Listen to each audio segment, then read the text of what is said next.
కార్మికుల సమస్యలను పరిష్కరించడంలో కేంద్ర రాష్ట్ర ప్రభుత్వాలు విఫలమయ్యాయని బీఎంఎస్ జాతీయ అధ్యక్షుడు సుంకరి మల్లేశం మండిపడ్డారు. కనీస వేతనాల చట్టం అమలు చేయకుండా కార్మికులను శ్రమ దోపిడీకి గురి చేస్తున్నాయని ఆయన ఆరోపించారు. కార్మికులు ఎదుర్కొంటున్న సమస్యల పరిష్కారం కోసం భారతీయ మజ్దూర్ సంఘ ఆధ్వర్యంలో దేశవ్యాప్తంగా అన్ని జిల్లా కార్యాలయాల ముందు ధర్నా కార్యక్రమం చేపట్టారు. ఇందులో భాగంగానే సిద్దిపేట జిల్లాలోని కలెక్టర్ కార్యాలయం ముందు బీఎంఎస్ ఆధ్వర్యంలో చేపట్టిన ధర్నా కార్యక్రమంలో జాతీయ అధ్యక్షులు సుంకరి మల్లేశం పాల్గొన్నారు. ఈ సందర్భంగా ఆయన మాట్లాడుతూ కార్మికులకు కనీస వేతనాల చట్టాన్ని అమలు చేయకుండా సామాజిక భద్రత కల్పించకుండా కార్మికులను శ్రమ దోపిడీలు గురి చేస్తున్నారని మల్లేశం తీవ్ర స్థాయిలో విరుచుకుపడ్డారు.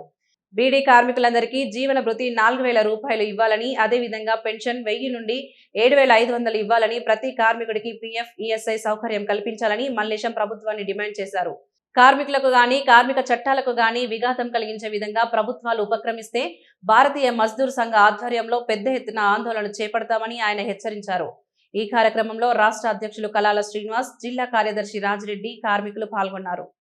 మజ్దూర్ సంఘ్ ఈ నెల 6, 7, 8 తేదీల్లో ఒరిస్సాలో జరిగినటువంటి ఆల్ ఇండియా కాన్ఫరెన్స్లో తీసుకున్నటువంటి నిర్ణయం మేరకు ఈరోజు దేశవ్యాప్తంగా 600 జిల్లా హెడ్ క్వార్టర్స్, కలెక్టర్ కార్యాలయాల ముందు ధర్నా కార్యక్రమాన్ని భారతీయ మజ్దూర్ సంఘ్ నిర్వహిస్తూ ఉన్నది.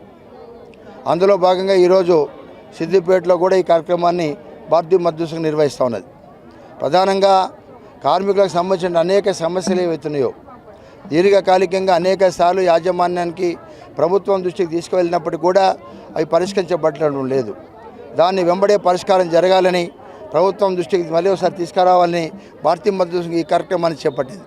ముఖ్యంగా ఈ రోజున కొత్తగా చేసినటువంటి కార్మిక చట్టాలు ఏవైతున్నాయో అందులో 2 చట్టాలను భారతీయ మజ్దూర్ సంఘ్ స్వాగతించింది.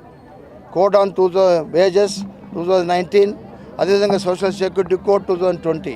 ఈ 2 చట్టాలని భారతీయ మజ్దూర్ సంఘ్ స్వాగతిస్తూ ఉంది. ఎందుకంటే కొత్త వేజ్ కోడ్లో ప్రభుత్వం ఒప్పుకో ఉంది.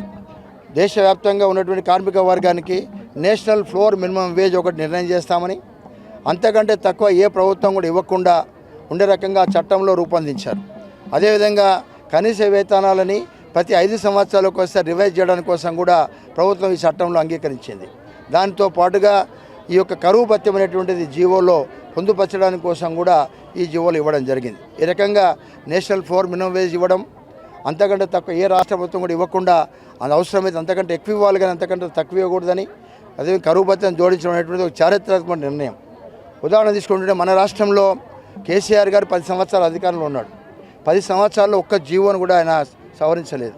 దాని మూలంగా కీర్తిశేషులు రాజశేఖర రెడ్డి గారు ఆ రోజు అధికారంలో ఉన్నప్పుడు ఏదైతే చట్టాలు తేవడం జరిగిందో కనీస వేతనాలు, అవి కూడా ఇప్పటివరకు అవే ఇంకా అమలు అవుతూ ఉన్నాయి.